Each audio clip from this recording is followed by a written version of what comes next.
I'm Sara Snow. Have you ever considered all of the uses of stone? It's everywhere. And the best part about it is its natural, sustainable beauty. But did you know you can cook with it too? Let's get ready to rock next on Living Fresh.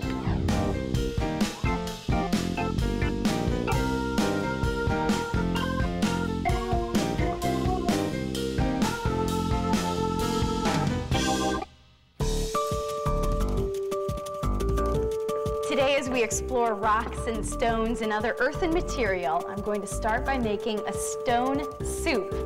Now, this is based on the old fairy tale, the old children's story of stone soup. And like with most children's stories, there are many different versions of this.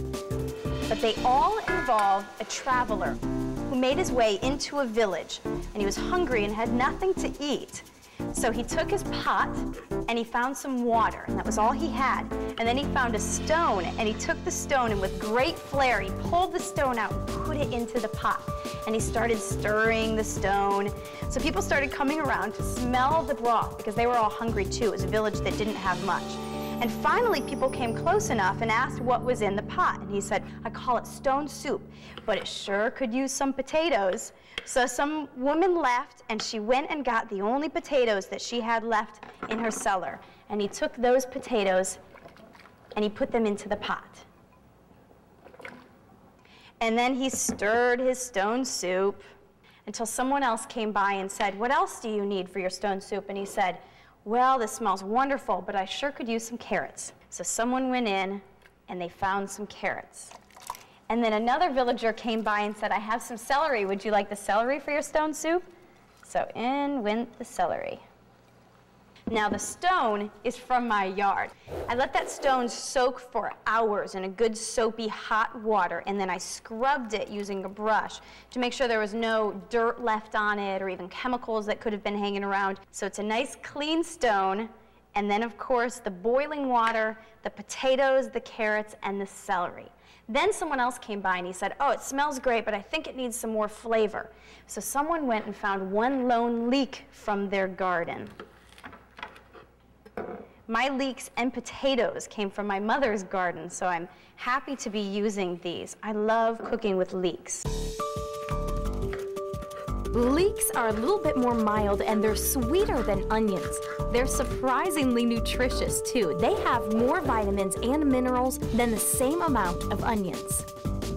Then someone else came by and he said, well, it's starting to smell good. I think we need a few more vegetables and maybe some more herbs. And at this point, people just started offering all sorts of things from their cellars and their pantries and their gardens. The thing to remember about soup is that the recipe can be very simple and it can be entirely organic.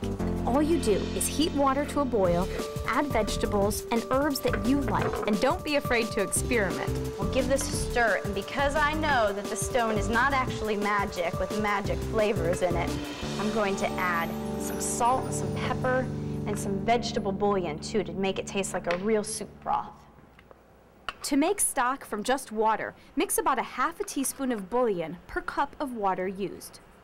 A couple pinches of salt.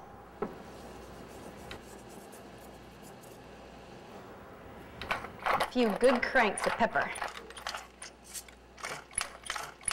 Using whatever they have, people came together to make a wonderful soup, and it was a soup large enough and full enough to feed the entire village.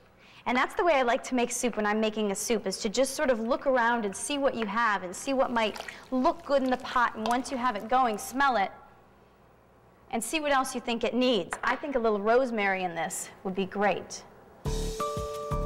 And the last part of the soup is the butcher came, and he said, I think your soup needs to be a stew, and I think it needs some good meat in there. So for that, we have free-range turkey sausage.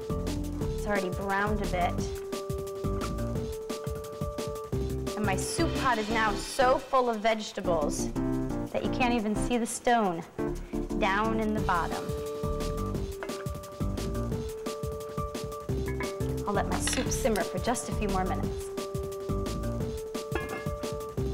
And I have a wonderful crusty spelt bread in my oven that I got from the bakery at my local grocery store. I think it's fine to find a good bakery, buy your bread already baked, and then just reheat it in the oven so it's nice and warm when you go to serve it. Oh, that feels great. Serve your soup and bread with a salad of baby greens. If you'd like, dress it up with a little balsamic vinegar, flaxseed oil, and some salt and pepper. Nice big slice of my bread here. And I think my soup is ready.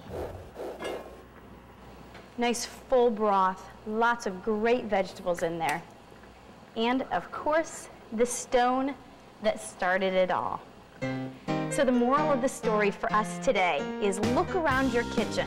Borrow if you have to, but you probably have more than enough to make a nutritious, healthful soup. There's a great array of cookware available out there, and a lot of it finds its origin in stone and other earthenware material. But here's a quick tip for you. Make sure it says food safe. Pretty flower pots and other souvenirs might look nice, but could contain harmful compounds. Stoneware and other earthen cookware is great for baking, roasting, warming in the oven, but make sure it's safe for the stovetop. And if you want to have some fun, try a mortar and pestle for grinding your herbs. Just a quick tip to help you live a healthy life. For recipes and information, go to discoveryhome.com.